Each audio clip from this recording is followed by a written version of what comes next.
प्रारंभिक परीक्षा के लिए हमने इतिहास से आरंभ किया था। आज उसकी दूसरी कड़ी है। पहले क्लास में मैंने इतिहास और प्रागैतिहास के बारे में बताया था और कुछ सिंधु घाटी सभ्यता की भूमिका रखी थी। उसको हम आगे बढ़ाते हैं। सिंधु घाटी सभ्यता की उत्पत्ति कैसे हुई। अलग अलग विद्वानों का अलग अलग मत है जो विचारधारा के आधार पर प्रभावित है। गार्डनचाइल्ड, व्हीलर, क्रेमर और कौशाम्बी, इनका मानना है कि सिंधु घाटी सभ्यता की उत्पत्ति मेसोपोटामिया की सभ्यता से, सुमेरियन सभ्यता से, यानी मेसोपोटामिया और सुमेरिया वालों ने सिंधु घाटी सभ्यता के नगरीय स्वरूप का निर्माण किया। इसके पीछे वो लॉजिक देते हैं। एक लॉजिक ये देते हैं कि वहां पे जो जिगुरात, जो मंदिर का शेप मिला है, वो यहां भी है। दूसरा, भवनों में सहतीरों का वो प्रयोग करते थे, वो यहां भी है। कच्ची ईंटों का वो प्रयोग करते थे, वो यहां भी है। दोनों को लिपि का ज्ञान था, दोनों नगरीय व्यवस्था थी, दोनों को मोहरों का ज्ञान था। लेकिन अगर इसका तथ्यगत विश्लेषण करें तो इस मत से सहमत नहीं हुआ सकता है। उसका रीजन ये है कि अगर मेसोपोटामिया की नगरीय सभ्यता से सिंधु घाटी सभ्यता की नगरीय सभ्यता की तुलना करें तो बहुत अंतर है। मेसोपोटामिया की नगरीय सभ्यता बेतरतीब थी, अनियंत्रित थी, जबकि सिंधु घाटी सभ्यता या हड़प्पा सभ्यता की नगरीय व्यवस्था सुनियोजित थी, जिसमें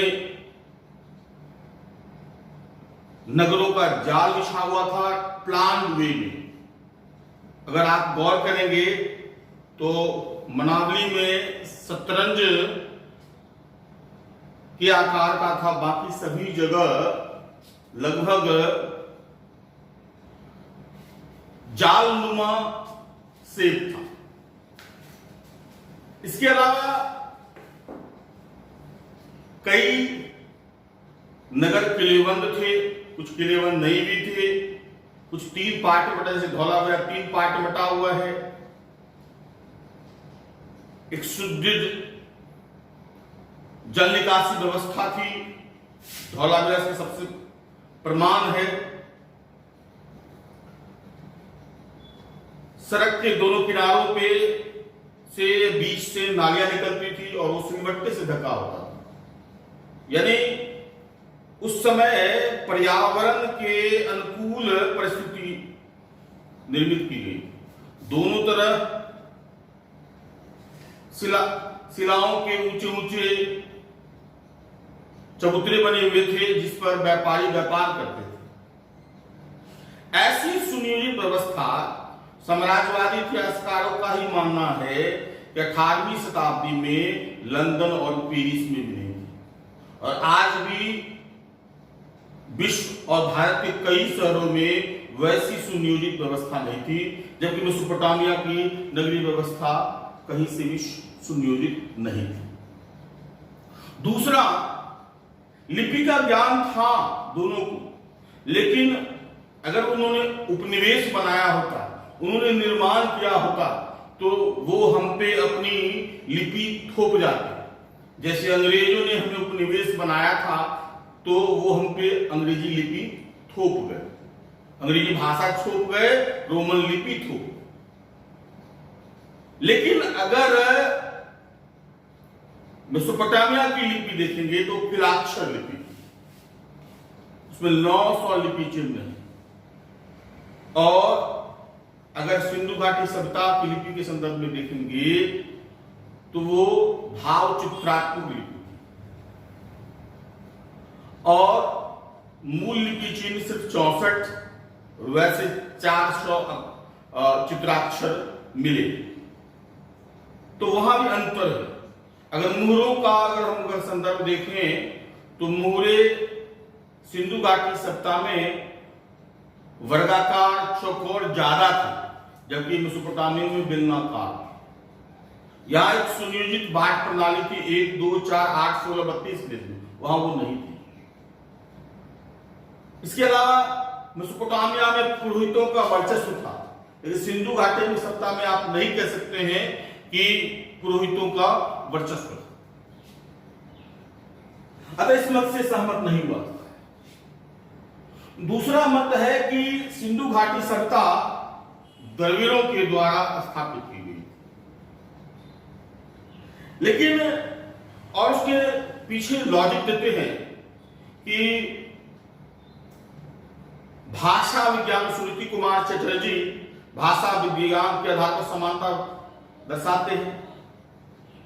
दूसरा, लिंग पूजा, पशुपति पूजा, वृक्ष पूजा, जो द्रविड़ों की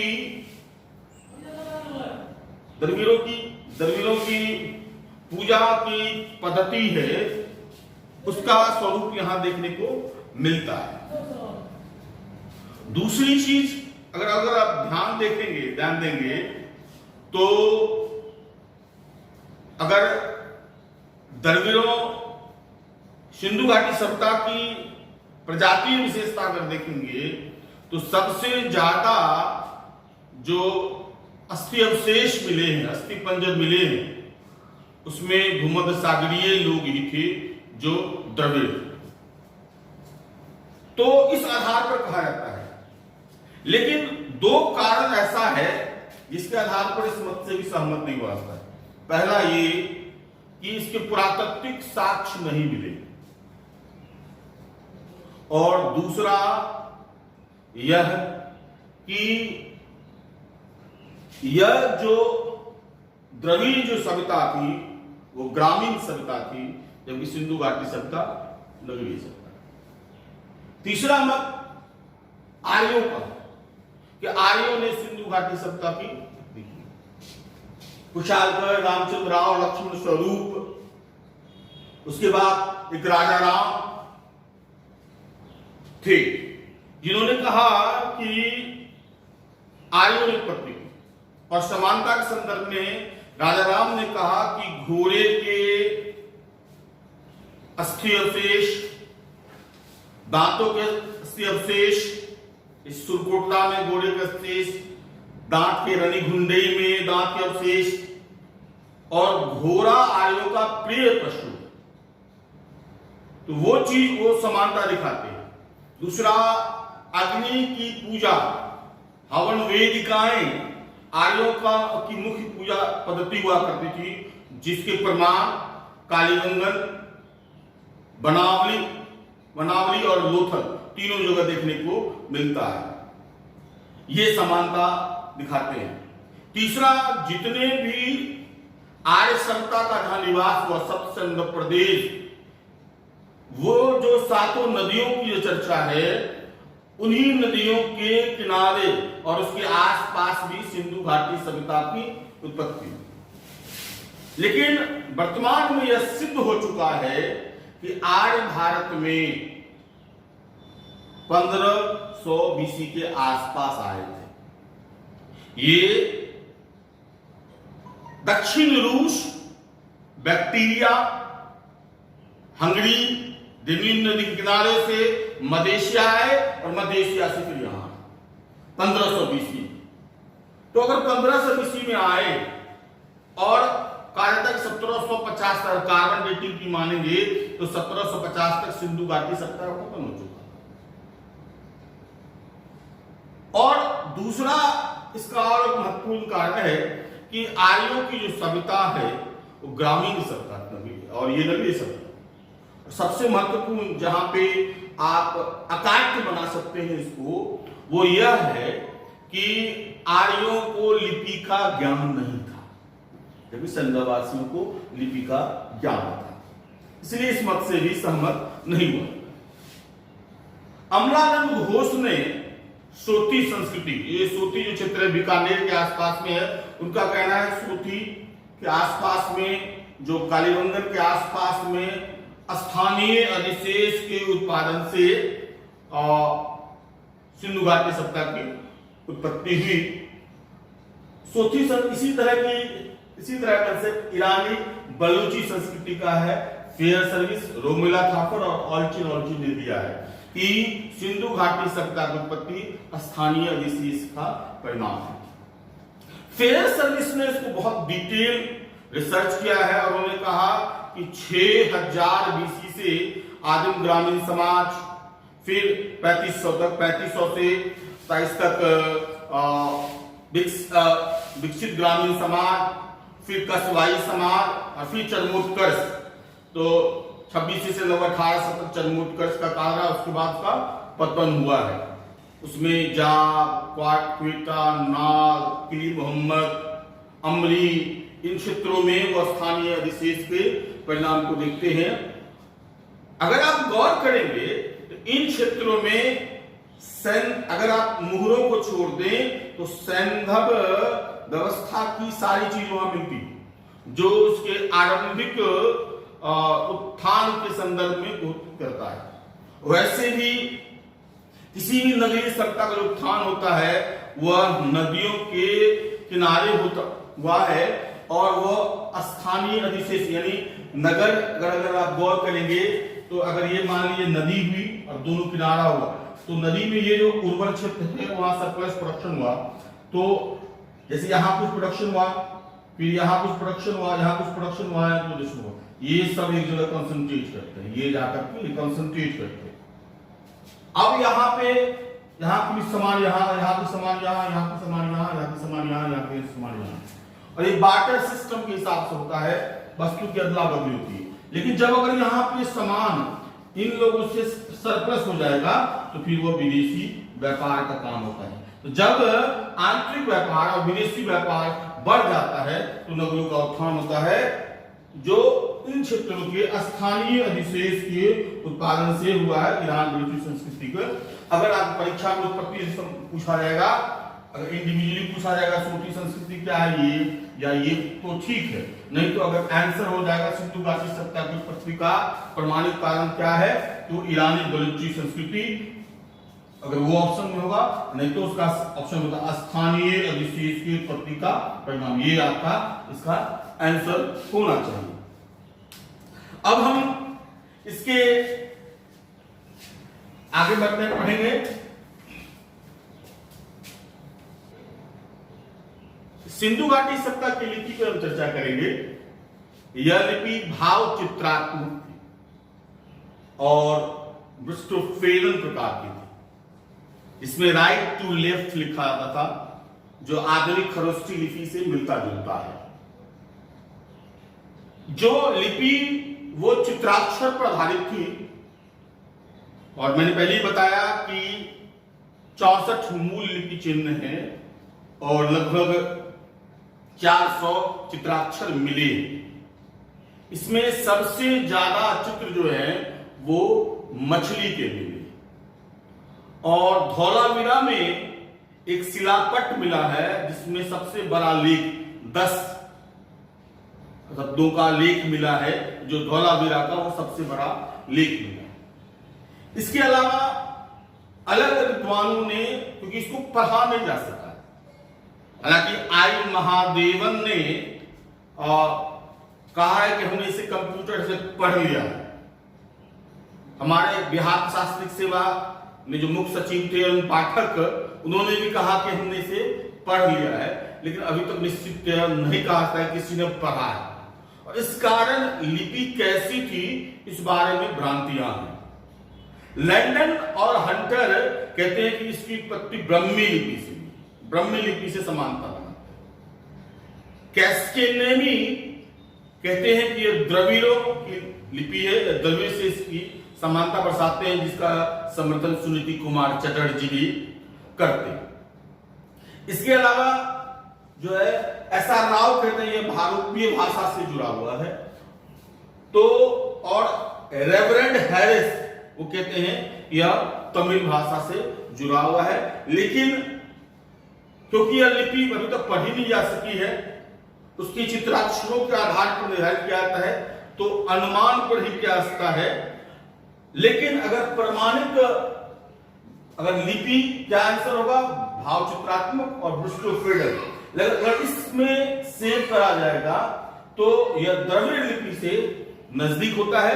लेकिन ये सिर्फ परीक्षा में पूछा जाता है लिपि क्या होती है, भाव चित्रात्मक और कैसे लिखा गया, तो ब्रुस्टोफेडल ये पूछा जाता है। बाकी ये इंडिविजुअली पूछा जाता है। जैसे बीपीएससी में पूछा गया था कि किसने कंप्यूटर से पढ़ने का दावा किया है, तो आई महादेवन। इसी तरह किसने कहा कि तमिल भाषा से मिलता जुलता है, तो रेवरेंड हैरिस। इस तरीके से इसमें प्रश्न आए। अब हम समाज पर चर्चा करेंगे कि सिंधु घाटी सभ्यता का समाज कैसा है। हमारे यहाँ जाति और प्रजाति हमारे जीन में छिपा हुआ है, तो पहले हम प्रजातिगत विशेषता देख लेते हैं। वहां जो सिंधु घाटी सभ्यता के जो अस्थि अवशेष मिले हैं, तो उससे पता चला है कि प्रोटोस्टिलियाट, भूमध्य सागरीय, मंगोलियाड और अल्पाइन। प्रोटोस्टिलियाट, भूमध्य सागरीय, मंगोलियाड और अल्पाइन प्रजाति के लोग रहते थे। इसमें सबसे ज्यादा संख्या भूमध्य सागरीय लोगों की थी, जो कि जिसे द्रविड़ कहा जाता है। यानी भूमध्य सागरीय द्रविड़ लोगों की संख्या सबसे ज्यादा थी। अब कांसे की जो नर्तकी की जो मूर्ति है वो प्रोटोस्टिलियाट की तरह की है। कांसे की जो नर्तकी मूर्ति है, कांसे की नर्तकी की मूर्ति। और उसी तरह जो पुजारी का सिर जो कटा हुआ है दाढ़ी वाला, वो जो है वो उसमें अल्पाइन प्रजाति का अवशेष मिलता है। प्रजातिगत ये निर्धारण कर सकते हैं। अगर सामाजिक वर्गीकरण को देखेंगे तो कर्म के आधार पर वर्गीकरण था। एक वर्ग हो गया योद्धा, दूसरा विद्वान, तीसरा व्यापारी, कारीगर, शिल्पी और चौथा श्रमिक वर्ग। लेकिन ये जो वर्गीकरण था वह आर्थिक विषमता पर आधारित था। यानी सिंधु घाटी का समाज जो था वो विषमतावादी समाज था। आर्थिक आधार पर ऊंच नीच की खाई बनी हुई थी। जैसे ऊंचे वर्ग के लोग महलों में रहते थे और निम्न वर्ग के लोग बैरकनुमा मकानों में रहते थे। आपने धौलावीरा में देखा है, तीन तरह के टाउन है, upper town, middle town, lower town. और कई जगह पर आप मंजूरों में देखिएगा कि गढ़ी के बाहर बैरकनुमा श्रमिकों का आवास मिला है। इसका मतलब है कि यह समाज जो है वो विषमतावादी समाज था। आर्थिक रूप से यह विषमतावादी समाज था। जो अधिकतर मूर्तियां मिली हैं, मूर्तियां, मुहरे, बर्तनों के जो चित्र आए हैं, उस अधिकतर चित्र जो है वो मातृ देवी की है। इससे यह अनुमान लगाया जाता है कि सिंधु घाटी सभ्यता का समाज मातृ सत्तात्मक था। और अगर आप देखेंगे तो द्रविड़ क्षेत्रों में कई जगह आज भी मातृ सत्तात्मक समाज, या जनजातीय क्षेत्रों में आज भी कई जगह मातृ सत्तात्मक समाज देखने को मिलता है। तो मातृ सत्तात्मक समाज, अगर समाज का रहन सहन कैसा था, तो खान पान तो था ही, ये शाकाहारी और मांसाहारी दोनों का सेवन करते थे। कई जगह वैनिटी वॉक्स मिले, शॉपिंग कॉम्प्लेक्स मिले, इसके अलावा दर्पण मिला है, तांबे का दर्पण, शीशे का दर्पण। इसके अलावा आभूषण मिले। चांदी का सर्वप्रथम प्रयोग सिंधु घाटी सभ्यता वाले लोगों ने किया था, तो उसके आभूषण मिले। लिपस्टिक मिले। तो उनका जो रहन सहन जो था वो नगरीय स्वरूप का जो स्तर था वो एडवांस था। अगर तत्कालीन संदर्भ में को छोड़ दे, आज भी इस तरह की फैसिलिटी, लिपस्टिक या ऐसा चीज सरगराह नहीं है, तो वो एडवांस उसकी रहन सहन थी। मनोरंजन जो था वो शिकार एवं नृत्य पर ज्यादा निर्भर करते थे। शिकार अलग अलग पशुओं करते थे। नृत्य जैसे कांसे की मूर्ति का मिलना ये बताता है कि नृत्य संगीत उनके जीवन में मनोरंजन का एक प्रमुख साधन था। समाधान जो प्रणाली थी एक यूनिक था कि यहाँ पे तीनों प्रकार की समाधान प्रणाली, उसका कारण हो सकता था ये प्रजातिगत जो विविधता थी, अलग अलग जगह से जो लोग आए थे, पोर्टुस्केलिया, मंगोलियाड, अल्पाइन, तो वो अपने साथ साथ अपने सामाजिक संस्कार, विशेषकर समाधान के संस्कार को भी लेके आए थे। इसलिए ये वैरायटी देखने को मिलता है। जैसे कलश समाधान, मोहनजोदड़ो और सुरकोटदा में कलश समाधान की परंपरा देखने को मिलती है, जो कि आज भी हिंदुओं में देखने को मिलती है। उसके बाद हड़प्पा से 837 जो कब्र मिला है, जो देवदार के लकड़ी से ढका हुआ है, वो जो कब्र में दफनाने की बात है, वो आज भी मुसलमानों में और क्रिश्चियनों में देखने को मिलता है, वही प्रणाली देखने को मिलता है। एक है बहावलपुर में, ये यूनिक है, आंशिक समाधान।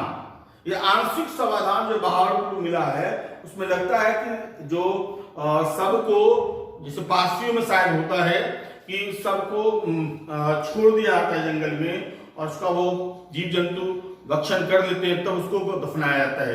तो वो आंशिक समाधान के लक्षण भी बहावलपुर में देखने को मिलते हैं। तो समाज की लगभग हर एक विशेषताएं जो क्रमगत रूप से आगे भारत में देखने को मिली है, वो यहाँ देखने को मिलता है। अब हम सिंधु घाटी सभ्यता के राजनीतिक जीवन पर चर्चा करेंगे। मैंने कहा कि क्योंकि लिपि को नहीं पढ़ा जा सका और कोई ऐसा स्पष्ट प्राकृतिक प्रमाण भी नहीं है कि यह निर्धारित किया जा सके कि किस तरह का शासन था। निश्चित राजतंत्रात्मक शासन नहीं था, क्योंकि राजा के महल या उसके अमले या अस्त्र या गद्दी, राजगद्दी, इस तरह के कोई प्रमाण नहीं मिले। जो प्रमाण मिले हैं, आर एस शर्मा कहते हैं कि व्यापारिक वर्ग का शासन रहा होगा, क्योंकि सिंधु घाटी सभ्यता की जो उत्थान, जो विशेषता है, वह ट्रेड एंड कॉमर्स है, व्यापार है। और व्यापारी इंटरनल ट्रेड और एक्सटर्नल ट्रेड दोनों करते थे और पूरी व्यवस्था को नियंत्रित करते थे। इस संदर्भ में आर एस शर्मा ने कहा है कि यहाँ का शासन व्यापारिक वर्गों के हाथ में, जबकि पिगॉट कहते हैं पुरोहितों का शासन था। विशेषकर मोहनजोदड़ो के स्नानागार के पास जो पुरोहितों का जो निवास स्थान मिला है, उसके अनुमान के आधार पर पिगॉट कहते हैं कि पुरोहितों का शासन रहा है, क्योंकि धर्म का प्रभाव सिंधु घाटी सभ्यता में बहुत ज्यादा था। और एल बासम, जो प्राचीन भारत के इतिहास के संदर्भ में, धर्म के संदर्भ में बहुत महत्वपूर्ण राइटर माने जाते हैं, उनका मानना है कि वहां का शासन धर्मतंत्रीय था। इसके अलावा हंटर, जो बराबर परीक्षा में पूछा जाता है, कि हंटर का कहना था कि वहां का शासन राजतंत्रात्मक न होकर के जनतंत्रात्मक था। और इसी तरह का समर्थन मैके ने किया है कि यहाँ का शासन प्रतिनिधित्व शासन पर आधारित था। और एक बार बीपीएससी में पूछा था कि दास स्वामित्व पर आधारित शासन की संकल्पना किसने दी थी, तो रुवेनल और स्टुअर्ट ने बताया था कि दास स्वामित्व पर आधारित शासन था। ये अलग अलग विद्वानों ने अलग अलग कहा है, लेकिन इसका जो एग्जैक्ट आंसर होना चाहिए कि वहां एक ऐसी जनतंत्रात्मक म्युनिसिपल सिस्टम थी जिसके नियंता व्यापारी भी थे, पुरोहित भी थे और जनसामान्य भी थे।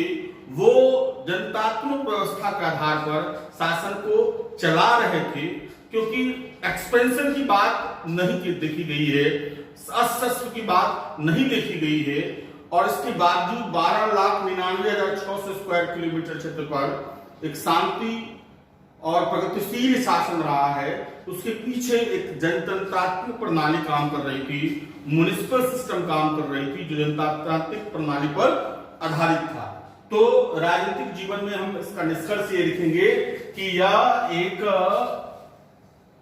म्युनिसिपल सिस्टम पर आधारित शासन था, म्युनिसिपल सिस्टम पर आधारित शासन था जो जनतंत्रात्मक था, जनतंत्रात्मक था।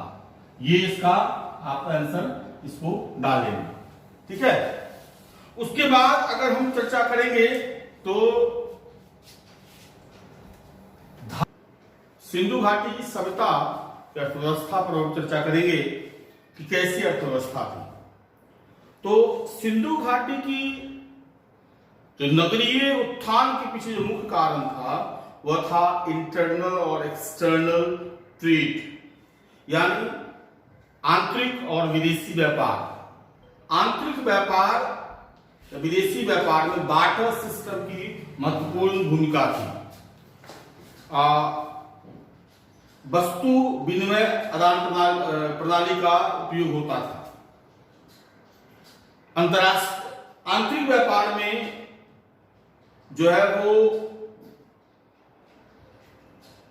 वस्तु का आदान प्रदान जो है वो बैलगाड़ी से या इससे जुड़ी हुई छोटी छोटी चीजों से होता था, और एक्सटर्नल व्यापार जो था वह जहाजों के माध्यम से होता था। मोहनजोदड़ो में नाव के चित्र मिले हैं, कई जगह मिले हैं, और हम सारगोन शासक जो है उसके बारे में चर्चा करेंगे। व्यापार, अगर विदेशी व्यापार की बात करते हैं तो मिस्र, क्रीट, इथोपिया, इससे तो व्यापार था ही, लेकिन सबसे ज्यादा व्यापार जो था वह मेसोपोटामिया से था। कहता है मेसोपोटामिया के व्यापार पर ही लगभग अधिकतर सिंधु घाटी सभ्यता की नगरीय व्यवस्था निर्भर थी। मेसोपोटामिया के उम्मा में सूती कपड़ों के बंडल के ढेर मिले, सूती कपड़ों के बंडल के ढेर मिले हैं, और उन ढेरों पे सिंधु घाटी सभ्यता के मुहरों के अंकन है, और जिसके लगभग 12 ढेर मिले, जो यह दर्शाता है कि व्यापार चरमोत्कर्ष पर था। विशेषकर सारगोन युग में जो है व्यापार चरमोत्कर्ष पर था। सारगोन खुद कहता है कि दिलमुन, माकन और मिलुआ के जहाज हमारे यहाँ लंगर डालते थे। तो दिलमुन हो गया बहरीन, माकन हो गया पाकिस्तान ईरान तट पर मकरान तट, और मिलुआ हो गया सिंधु घाटी सभ्यता। और जो मुहरों का जो ढेर मिला है वो सारगोन जो 2371 से 2316 बीसी का काल है, उसमें 7 ढेर मिले। उससे पहले 3 ढेर और उसके बाद 2 ढेर मिले हैं, और 1750 के बाद जो है 1 भी ढेर नहीं मिले हैं। ये सारा निर्धारण कार्बन डेटिंग के आधार पर हुआ है। तो व्यापार चरमोत्कर्ष पे था। फिर इथोपिया से ये हाथी दांत मंगाते थे। लोथल के ज्वारीय बंदरगाह, यह विश्व का पहला ज्वारीय बंदरगाह था। तो लोथल के बंदरगाह पर इथोपिया से हाथी के दांत मंगाए जाते थे और उस पर पच्चीकारी की जाती थी, और फिर यह विदेशों में निर्यात किया जाता था इसका इथोपिया से। इसीलिए लोथल में हाथी दांत उद्योग काफी विकसित हुआ है। इसके अलावा मिस्र से व्यापार भी काफी चरमोत्कर्ष पर था, और विशेषकर लोथल से कनेक्टिविटी बहुत ज्यादा थी, और फारस की मूरे भी वहां मिली है, और मम्मी के साक्ष्य भी मिले हैं। लोथल में मम्मी के साक्ष्य मिले हैं, जो ये प्रमाणित करता है कि मिस्र से जरूर कनेक्टिविटी रहा होगा, और ईरान, फारस कभी मिली है तो ईरान से भी इसका संपर्क रहा होगा। इसके अलावा अगर आप गौर करेंगे तो व्यापारिक व्यवस्था को और बेहतर ढंग से संचालन करने के लिए इन्होंने अफगानिस्तान में 2 व्यापारिक उपनिवेश भी स्थापित किए थे, मुंडीगौक और सर्तुगोई। मुंडीगौक और सर्तुगोई जो है, मुंडीगौक और सर्तुगोई जो है, सर्तुगोई, ये दो उपनिवेश भी अफगानिस्तान में एस्टैब्लिश इन्होंने करा हुआ था, जिससे कि व्यापार को सुगमता से संचालित किया जा सके। और दिलमुन माकर जो है वो भी मध्यस्थ की भूमिका निभाता था भारत और मेसोपोटामिया के बीच में व्यापार में। मेलुगा और मेसोपोटामिया के बीच व्यापार में महत्वपूर्ण भूमिका निभाता था। अगर इसके किसी के संदर्भ व्यापार को, और व्यापार में उद्योग काफी विकसित था, जैसे चूड़ी उद्योग तो कालीबंगन और चामुंड्रो में चूड़ी उद्योग विकसित था। सीपी उद्योग बालाकोट में विकसित था। फिर हाथीदांत उद्योग लोथल में विकसित था। धातु उद्योग मोहनजोदड़ो, लोथल और हड़प्पा तीनों जगह विकसित था। इसके अलावा ये जो निर्यात करते थे, ईरान निर्यात और आयात की बात है तो आयात का जो संदर्भ है, ये जो आयात का जो संदर्भ है वो सोना जो है वो ईरान और कोलार, पश्चिम भारत में जो कोलार है आज भी सोने की खान में प्रसिद्ध है, वहां से आयात करते थे। चांदी ईरान और मेसोपोटामिया से आयात करते थे। टीन ईरान और अफगानिस्तान से आयात करते थे। लार्ज वर्क मनी बदख्शां से आयात करते थे। फिरोजा ईरान से आयात करते थे। सीसा ईरान और अफगानिस्तान से आयात करते थे। तो एक बेहतर सेब था और ये सूती वस्त्र उद्योग से इनका बहुत ज्यादा विकसित था।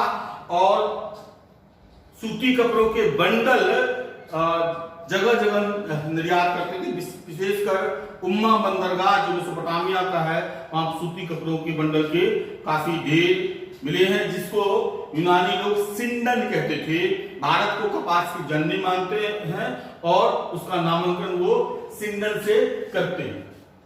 कृषि के संदर्भ में देखेंगे तो उसके भी कई प्रमाण मिले हैं। एक तो कालीबंगन में जुते हुए खेत के साक्ष्य मिले हैं, जहां लकड़ी के हल के द्वारा खेतों को जोता जाता था। इसके अलावा वहां से मिश्रित कृषि प्रणाली के भी साक्ष्य मिले हैं।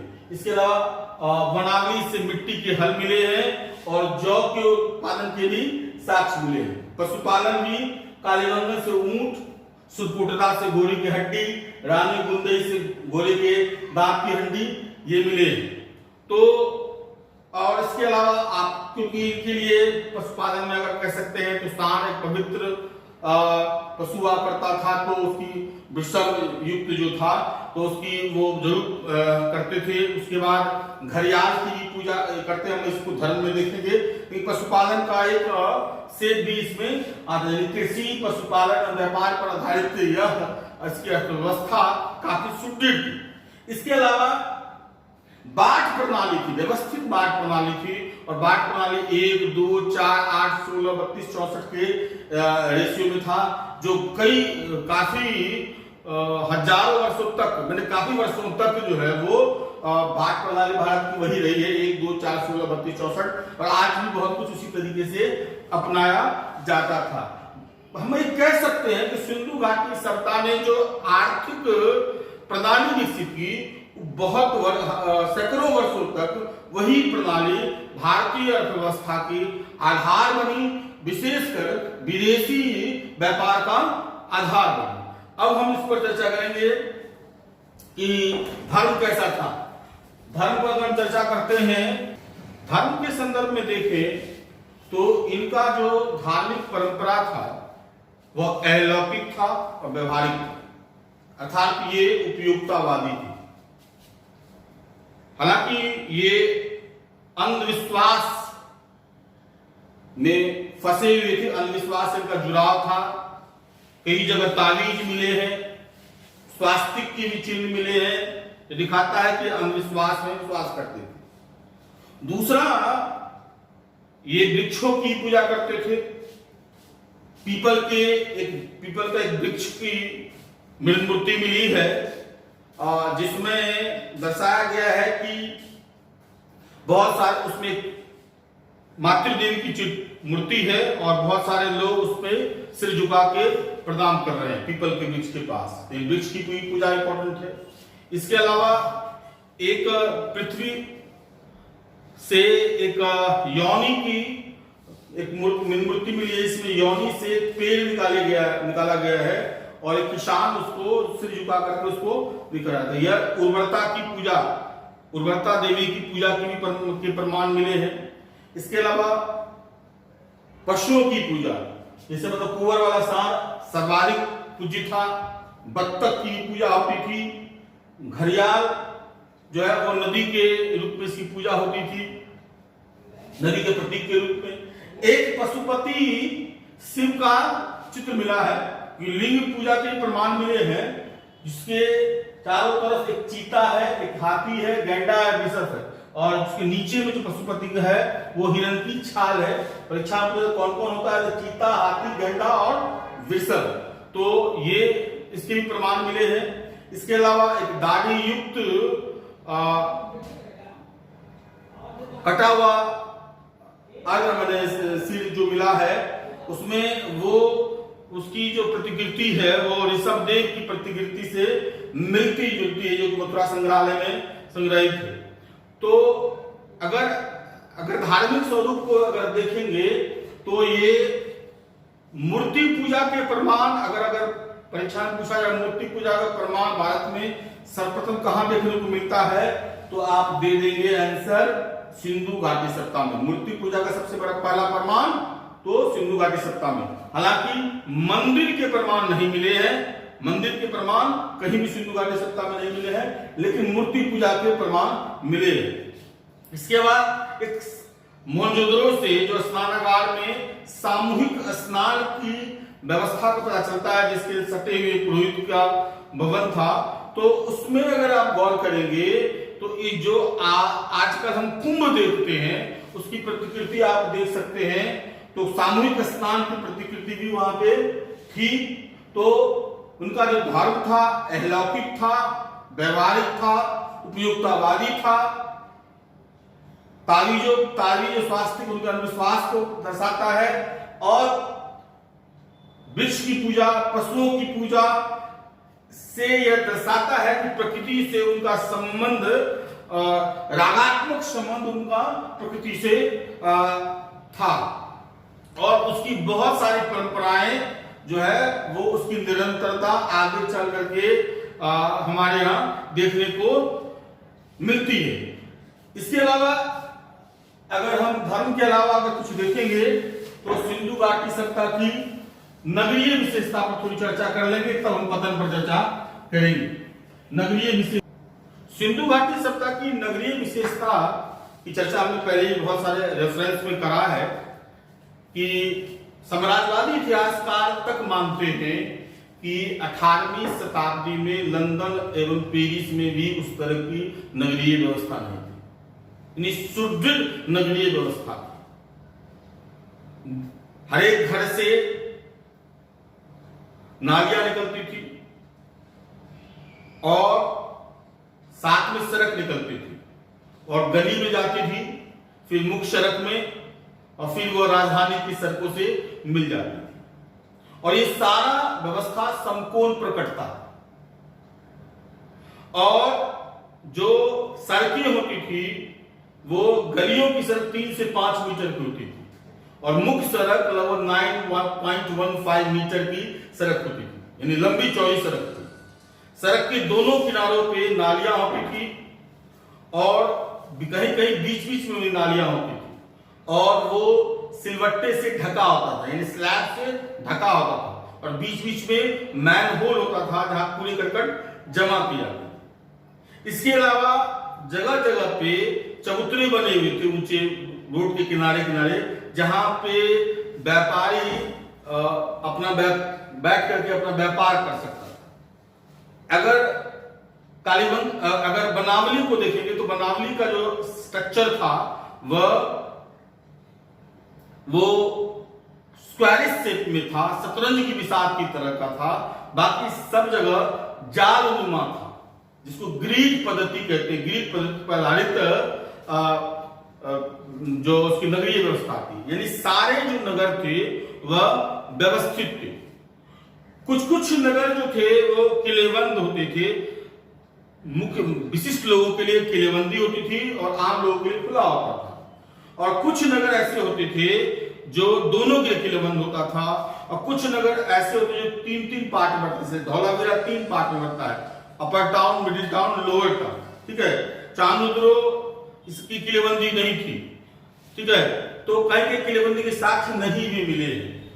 तो एक व्यवस्थित नगरीय व्यवस्था थी। जल निकासी की इतनी सुदृढ़ व्यवस्था आज भी कई जगह नहीं है। धौलावीरा की जल निकासी व्यवस्था इसका प्रमाण है, जिसमें पर्यावरणीय मानक का भी बहुत ज्यादा इस्तेमाल किया गया है।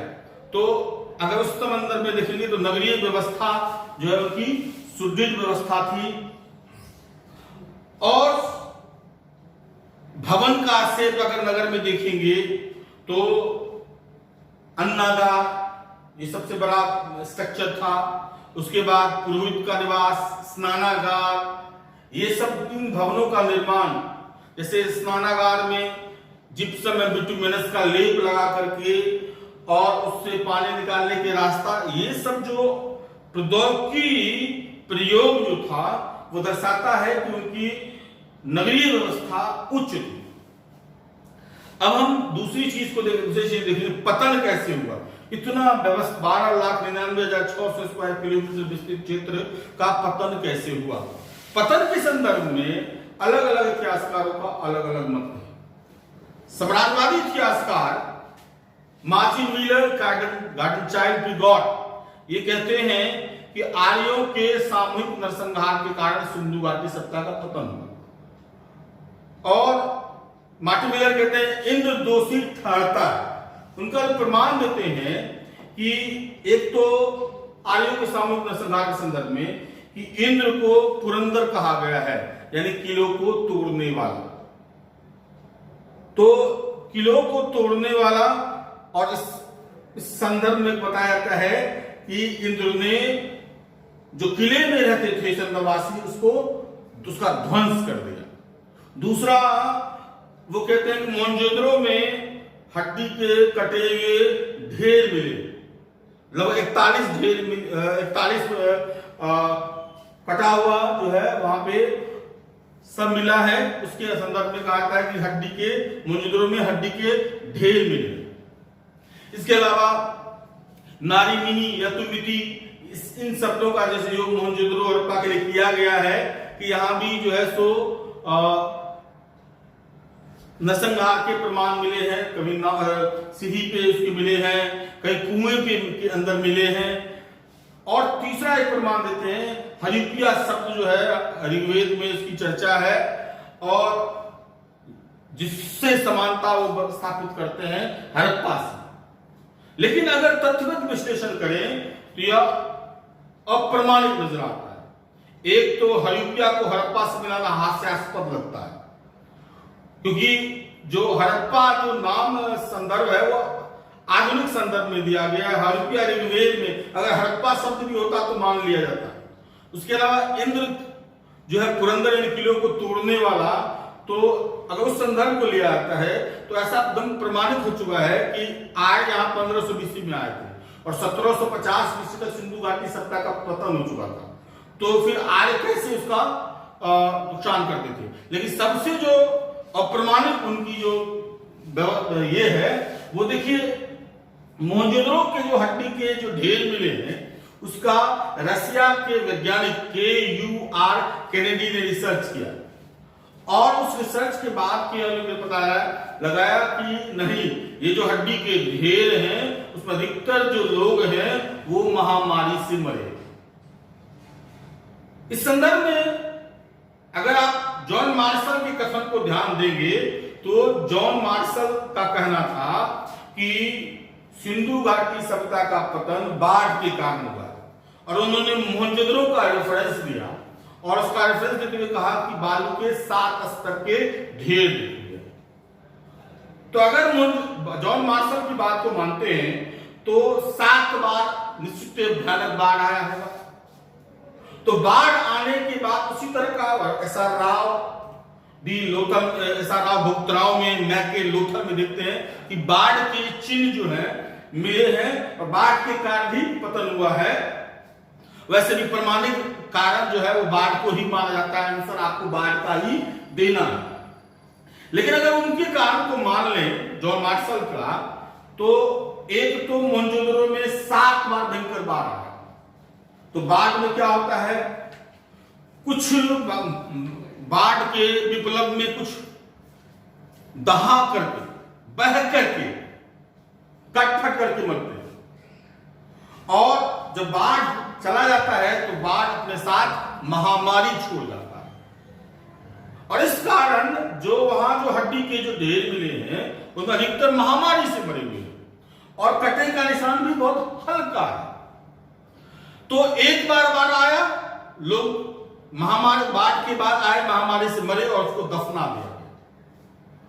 फिर दूसरी बार बाढ़ आया कालक्रमेण, तो दफना दिया गया, क्योंकि उन हड्डी के ढेर के रिसर्च से एक तो ये पता चला कि अधिकतर हड्डी के ढेर जो है वो महामारी से मरे हुए लगते हैं। दूसरा, वो विभिन्न कालक्रम इसलिए थे क्योंकि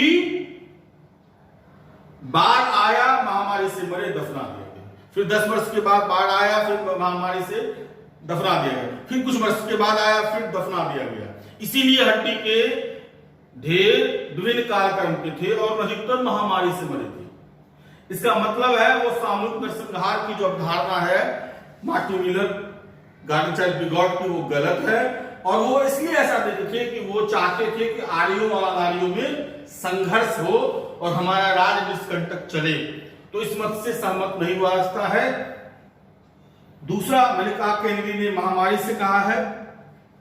इसके अलावा अगर आप प्रमाण देखेंगे तो मेरा मानना है, इस सबसे प्रमाणिक अगर मैं मानता हूं, किसी भी नगर का उत्थान और पतन उसकी अर्थव्यवस्था पर निर्भर करती है। और सिंधु घाटी सभ्यता की अर्थव्यवस्था इंटरनल ट्रेड भी संपन्न थी और एक्सटर्नल ट्रेड संपन्न थी। और एक्सटर्नल ट्रेड के कारण ही, बाहरी व्यापार के कारण ही कई नगरों का उत्थान हुआ था। लेकिन 1750 बीसी के बाद मेसोपोटामिया की सभ्यता, मिस्र की सभ्यता, क्रीट की सभ्यता, इथोपिया की सभ्यता का नाश हो गया। तो एक्सटर्नल ट्रेड खत्म हो गया। तो लोग नगरों में संग्रहित होते हैं व्यापार करने के लिए, लेकिन अगर उनका सामान नहीं बिकेगा तो वो प्रोडक्शन कैसे करेंगे? एक्स्ट्रा आगे कैसे प्रोडक्शन करेंगे? और जब प्रोडक्शन नहीं करेंगे तो फिर अपना जीवन यापन कैसे करेंगे? तो फिर वो लोग वापस जो है अपने अपने गांवों की ओर चले गए। और इस कारण देखिएगा कि सिंधु घाटी सभ्यता के पतन के बाद भारत में चारों तरफ जहां जहां सिंधु घाटी सभ्यता के नगर थे उसके आसपास में ताम्रयुगीन ग्रामीण सभ्यता का विकास हुआ है। जैसे जोड़वे, सवालदान, नेवादा, इनाम गांव, आहार, इन ताम्रयुगीन सभ्यता का, ग्रामीण सभ्यता का विकास हुआ। तो सिंधु घाटी सभ्यता से पलायित लोग थे। जैसे आज आप देख रहे हैं कि शहरों से कैसे पलायन हो गया। शहरों में अगर रोजगार नहीं मिलेगा तो शहर का बसाव नहीं होगा, तो लोग कहां जाएंगे? अपने गांवों में। उसी तरह उस समय भी हुआ, जब नगर का पतन हो गया, नगर का व्यापार ठप हो गया, तो लोग अपने गांव की ओर चले आए। इस कारण देखिएगा कि यूनिक है कि भारत में ताम्रयुगीन सभ्यता जो है वो बाद में विकसित हुई। जब तक व्यापार संपन्न था तो नगरीय व्यवस्था बेहतर थी, जिसका प्रमाण सारगोन युग से होता है कि सारगोन साहित्यिक और प्राकृतिक साक्ष्य कहते हैं कि व्यापार चरमोत्कर्ष पर था। वो व्यापार का जो पतन हुआ तो जितने भी नगरीय नगर विदेशी व्यापार पर निर्भर थे उनका पतन होना स्वाभाविक होता, जो आज की परिस्थिति में हम देख रहे हैं। अगर मजदूरों का पलायन इस तरह से रहा तो बड़े बड़े शहर का उत्थान रुक जाएगा, बड़े बड़े शहर पतन की ओर अग्रसर हो जाएंगे। इसके अलावा है कि नदियों के मार्ग में परिवर्तन, जैसे सिंधु नदी के मार्ग में परिवर्तन, रावी नदी के मार्ग में परिवर्तन, सरस्वती नदी के मार्ग में परिवर्तन। इन नदियों के मार्ग में परिवर्तन के कारण जो क्षेत्र छूट गया वो मरुस्थल के रूप में विस्तृत हो गया और वहां सरप्लस प्रोडक्शन खत्म हो गया और ट्रेड एंड कॉमर्स रुक गया। फिर उसी तरह ये सरस्वती नदी विलीन हो गई, तो राजस्थान का जो क्षेत्र जो था वहां पे बहुत जगह क्षेत्र वो बंजर बेकार के रूप में, बेकार भूमि के रूप में विकसित हो गई। उसी तरह देश ने कहा है कि अदृश्य गाज यानी भूकंप आने के प्रमाण मिले, तो भूकंप के प्राचीनतम साक्ष्य कालीबंगन में मिले हैं भारत में। तो वहां देखा गया कि उसी में सरस्वती नदी विलीन हो गई, तो वो क्षेत्र जो है वो मरुस्थल में परिवर्तित हो गया। मरुस्थल परिवर्तित होने का एक और कारण है, क्योंकि आपको पता है कालीबंगन में लकड़ी के हल, लकड़ी की नाली, लकड़ी के भवन, बहुत आयात में लकड़ी का इस्तेमाल किया जाता था। लकड़ी के इस्तेमाल के कारण वनों का कटाई बहुत तीव्र गति से हुआ और वनों की कटाई तीव्र गति से होने के कारण उधर वर्षा ने अपना रुख बदल लिया। और आज भी देखते हैं कि अरावली का रेंज पैरेलल उससे निकल जाता है, मानसूनी हवा है, और जब पेड़ सारे कट गए तो वहां वर्षा नहीं हुआ, तो वो मरुस्थल में परिवर्तित हो गया। आज भी देखेंगे तो सिंध में देखेंगे, पश्चिमी उत्तर प्रदेश में देखेंगे, हरियाणा के क्षेत्र में जब ग्रीन रेवोल्यूशन के कारण जब प्रोडक्शन बढ़ाने के क्रम में जंगल काटे जाने लगे तो उसके कारण वो क्षेत्र मरुस्थल में परिवर्तित हो गया। तो ये भी हो सकता है। इसके अलावा फेयर सर्विस कहते हैं पारिस्थितिकी संतुलन बिगड़ जाने से, क्योंकि वो जो धीरे धीरे पॉपुलेशन बढ़ रहा था और वो जो सीमित क्षेत्र था वहां पे वो सारे साधन उपलब्ध नहीं हो पा रहे थे और उस पर ये प्राकृतिक आपदा का प्रभाव के कारण अब उस नगर में रहना लोगों के लिए मुश्किल हो गया था। तो इस कारण जो पारिस्थितिकी संतुलन बिगड़ने से भी सिंधु घाटी सत्ता से लोग पलायन कर गए। लेकिन अगर सिर्फ ऑब्जेक्टिव में क्वेश्चन पूछेगा तो सिंधु घाटी सत्ता के पतन का मुख्य कारण क्या है, तो बाढ़ दीजिएगा, जिसका प्रमाण जॉन मार्शल ने मोहनजोदड़ो में, मैके ने लोथल में और राव ने बुकटाव में दिया है। लेकिन अगर मेंस के संदर्भ में देखेंगे तो आप इसको सबको एक सेट पे रखेंगे। एक एमआर सैनी जी कहते हैं जल प्लावन से हुआ। जल प्लावन से क्या हो गया कि भूमि दलदली हो गई, सरप्लस प्रोडक्शन टूट गया और ट्रेड एंड कॉमर्स रुक गया। लेकिन इन सब संदर्भों में देखेंगे तो उत्पादन पर प्रभाव, अर्थव्यवस्था पर प्रभाव को संदर्भ में रखा गया है। तो दो कारण मुख्य रूप से है, एक बाढ़, दूसरा अर्थव्यवस्था का पतन, इंटरनल और एक्सटर्नल ट्रेड कॉमर्स का पतन। इस तरह से हम देख सकते हैं कि सिंधु घाटी सत्ता का पतन एक स्वाभाविक प्रक्रिया थी, एक क्रमिक प्रक्रिया थी। अलग अलग क्षेत्रों में अलग अलग कार्य जिम्मेवार था। जो नगर सिर्फ और सिर्फ एक्सटर्नल ट्रेड पर थे वो एक्सटर्नल ट्रेड खत्म हो जाने का उसका पतन हो गया। कुछ बाढ़ से, जैसे मैंने 3 नगरों का नाम लिया है, वो बाढ़ से पतन हुआ। कुछ जगह जहां भूमि दलदली हो गई, जहां नदियों ने मार्ग परिवर्तन कर लिया, भूमि शुष्क हो गई, नदियां विलीन हो गई, जलवायु का परिवर्तन हो गया, तो वहां उस तरीके से नगरों का पतन हुआ है। लेकिन नगर का पतन होता है, आदमी नहीं खत्म होते हैं।